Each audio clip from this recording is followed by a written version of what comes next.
By the late 1920s, Indiana Hospital emerged as the cornerstone of healthcare for the region. Over the next 70 years, it would undergo 4 periods of growth that established the foundation of today's IRMC.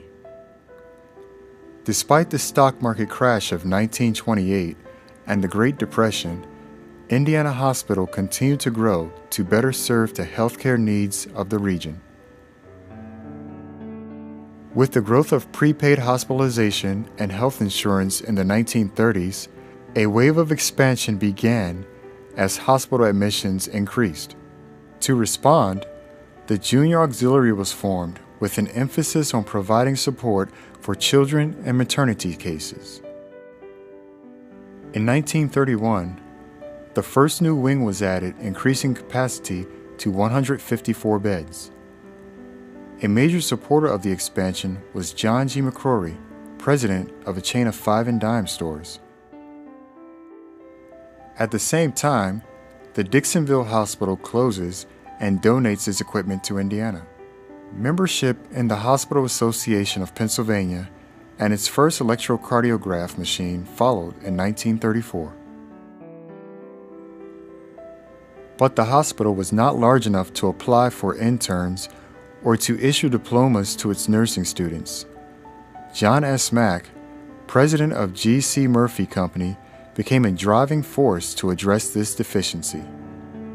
In 1935, Mack donated 1,500 shares of Murphy's stock to the hospital.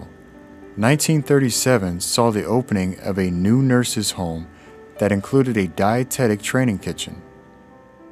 In 1939, a second wing opened with 50 new beds, raising the hospital's capacity to 200 beds, 5 times its original size. The Mack wing was designed by local architect Robert E. Tom. Mack's donations included funding to serve those unable to cover the cost of hospital care. In 1938 through 39, over 3,800 patients were treated, with some 1,500 admitted as free patients. With this growth, the hospital could now apply for interns and award diplomas to its students. Polio had long been a major threat, striking numerous people per year, mostly children.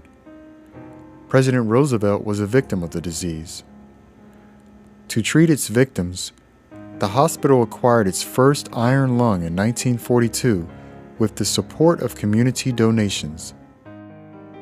As war spread following the attack on Pearl Harbor in 1941, Indiana Hospital developed a plan to mobilize staff and serve as an emergency hospital base in the event of an attack on the country.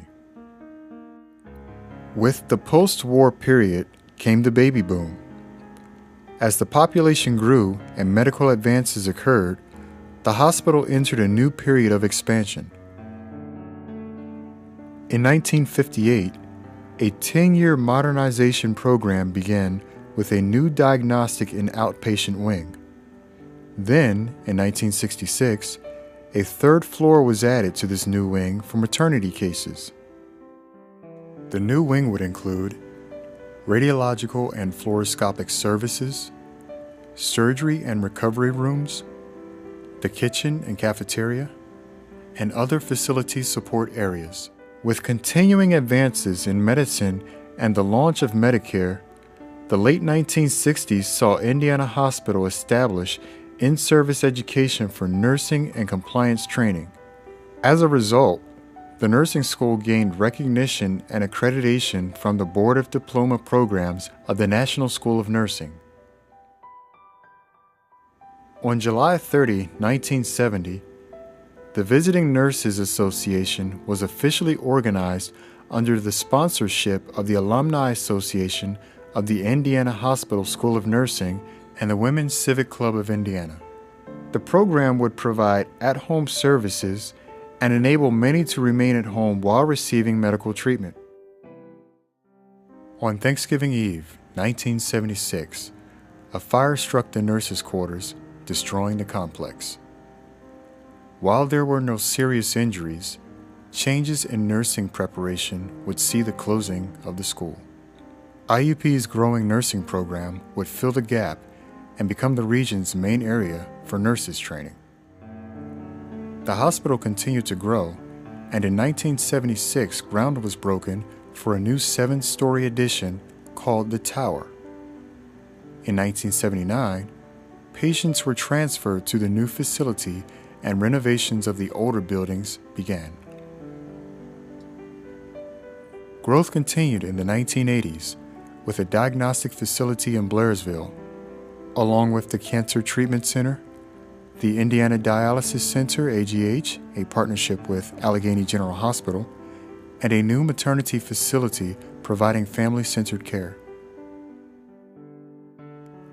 The 1990s saw the MRI, new cardiac and cancer treatments, and the opening of a new outpatient services building in 1992. The progression from its original ambulance to modern EMS care would literally take to the skies in 1994 with the collaboration of Allegheny General to bring Life Flight to Indiana. The late 1990s would see a transitional care facility, sleep disorder center, and bone density testing would be added along with family medicine centers in Cherry Tree, Plumville, Northern Cambria, Mahoning, and Homer City.